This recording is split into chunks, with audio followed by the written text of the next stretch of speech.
प्यारे बच्चों, आज हम वैद्युत ध्रुव के कारण वैद्युत क्षेत्र की तीव्रता किसी बिंदु पर ज्ञात करेंगे। तो आइए सबसे पहले हेडिंग लगा लीजिए, electric field due to electric dipole at any point. किसी बिंदु पर वैद्युत क्षेत्र की तीव्रता। तो यहाँ ध्यान दीजिए, यह है इलेक्ट्रिक डाइपोल है, -q चार्ज, +q चार्ज, ए सेंटर पॉइंट O और कोई पॉइंट यहां पर है जो सेंटर पॉइंट O से r दूरी पर थीटा एंगल पर है। हम जानते हैं द्विध्रुव आघूर्ण यानी डाइपोल मोमेंट जो होता है उसका जो डायरेक्शन होता है -q से +q चार्ज की ओर होता है, यानी ये रहा। तो इसके अगर हम कंपोनेंट्स निकालें तो इस डायरेक्शन में जो कंपोनेंट्स निकलेगा वह p का cos थीटा और इसके परपेंडिकुलर जो कंपोनेंट आएगा p का sin थीटा।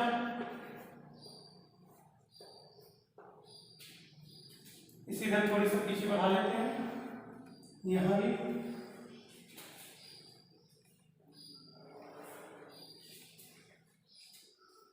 तो जो कंपोनेंट p cos थीटा है उसके जो है एक्सिस लाइन पर पॉइंट m पड़ रहा है और जो कंपोनेंट p sin थीटा है उसके इक्वेटोरियल लाइन पर पॉइंट m पड़ रहा है। देखिए ये रहा p sin थीटा और उसका इक्वेटोरियल लाइन ये रही जिस पर पॉइंट m है।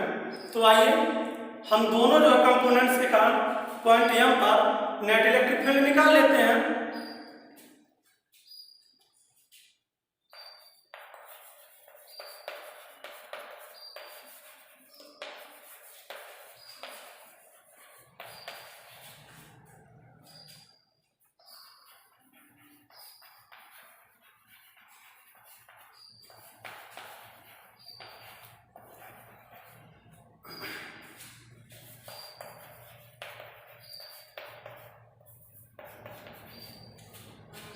Electric field due to component p cos theta on point m। तो p cos थीटा के किस दिशा में जो है अच्छी दिशा में है पॉइंट m, इसलिए हम इसको E1 कह ले रहे हैं, E1 बोल दे रहे हैं। E1 इक्वल, आपको फार्मूला पता होगा कि अच्छी स्थिति में वैद्युत क्षेत्र की तीव्रता की दिशा क्या होती है, तो 1/4πε0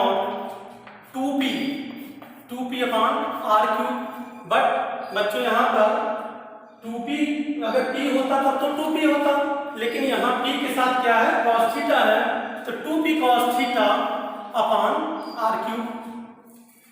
और अब हम p sin थीटा, अच्छा बच्चों एक चीज और, इसका डायरेक्शन क्या होगा, तो हम जानते हैं एक्सिस पोजीशन में जो इलेक्ट्रिक फील्ड होती है उसकी डायरेक्शन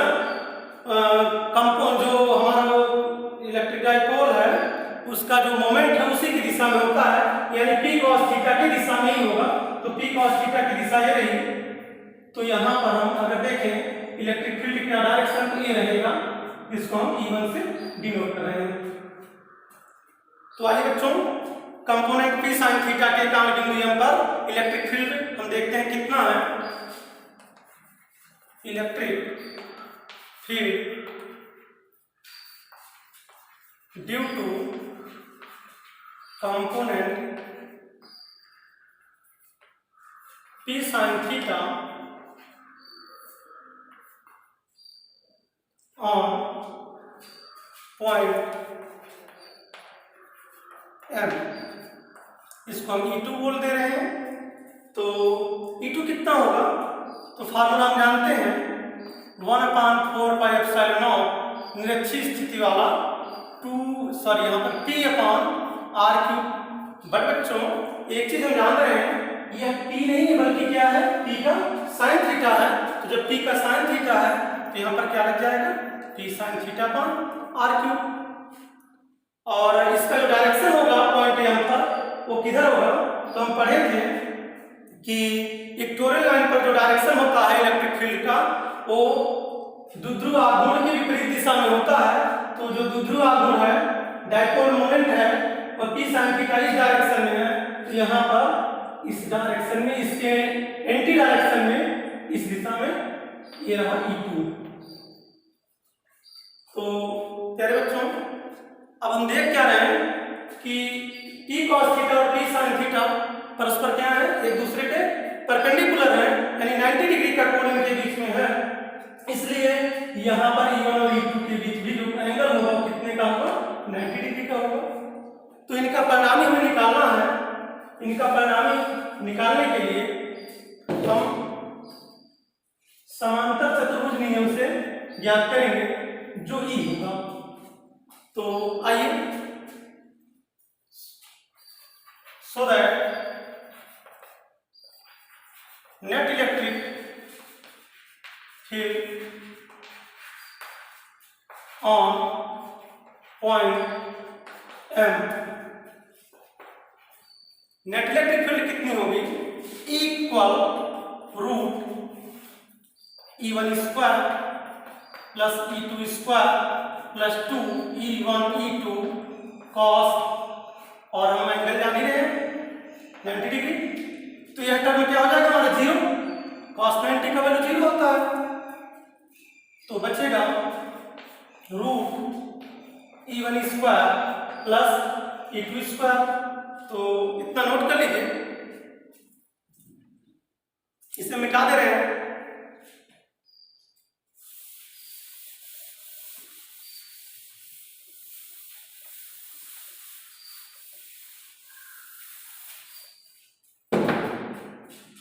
तो हम देख रहे हैं इक्वल रूट में E1 स्क्वायर का मतलब E1 का जो वैल्यू था 1/4 पाई epsilon not 2p cos theta upon r cube का स्क्वायर, और जो E2 का वैल्यू है 1/4 पाई एप्सिलॉन नॉट, अभी हमने लिखा था p sin theta upon r cube, इसका स्क्वायर, E1 का स्क्वायर और E2 का square.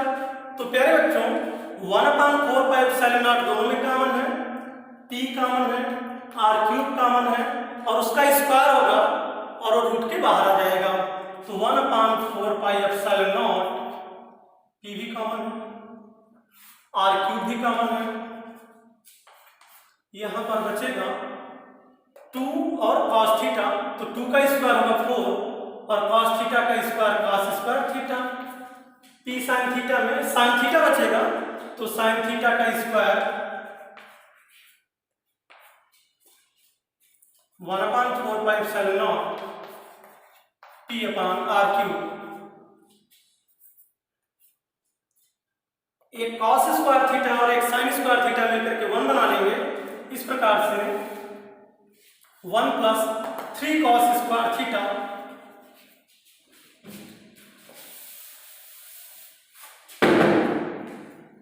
cos square theta plus sin square theta equal 1।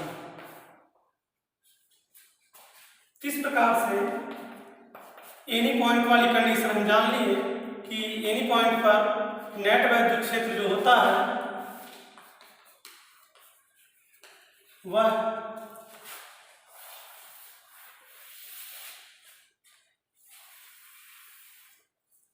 One upon 4 pi epsilon nought p upon r cube root 1 plus 3 cos square theta. तो बच्चों आगे हम कुछ note जान लेते हैं।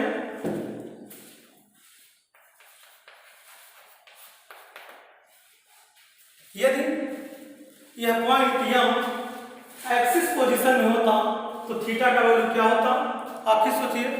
ये पॉइंट अगर एक्सिस पोजीशन में होता तो ये यहां चला जाता और थीटा का वैल्यू 0 डिग्री होता। तो आइए नोट बना लेते हैं। पहला, for point on the axis, तो थीटा का वैल्यू जो होता कितना होता, 0 डिग्री। और जब थीटा का वैल्यू 0 डिग्री होता सो दैट इक्वल, अगर हम थीटा का वैल्यू 0 रखें तो cos 0 का वैल्यू कितना होगा, cos 0 का वैल्यू हो जाएगा कितना 1, और ये हो जाएगा 3, और 3 + 1 यानी 4 का जो रूट बाहर आता, रूट 4 का मान कितना होता 2, तो ई का मान आता 1/4πε0 2p अपान r क्यूब, जो कि आप देख रहे हैं अच्छी स्थिति में वैद्युत क्षेत्र की तीव्रता है। और यदि हम यहीं पर मिटा दे रहे हैं, दूसरा नोट लिख दे रहे हैं,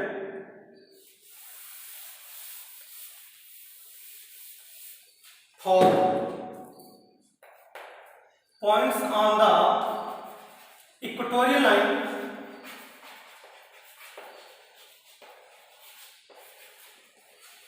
यानी यह अगर बिंदु यम वैद्युत ध्रुव के किस रेखा पर होता, निरक्षीय रेखा पर यानी अनुप्रस्थ अक्ष पर होता, तो वहां पर वैद्युत क्षेत्र की तीव्रता याद करने के लिए हम थीटा का वैल्यू कितना लेते हैं।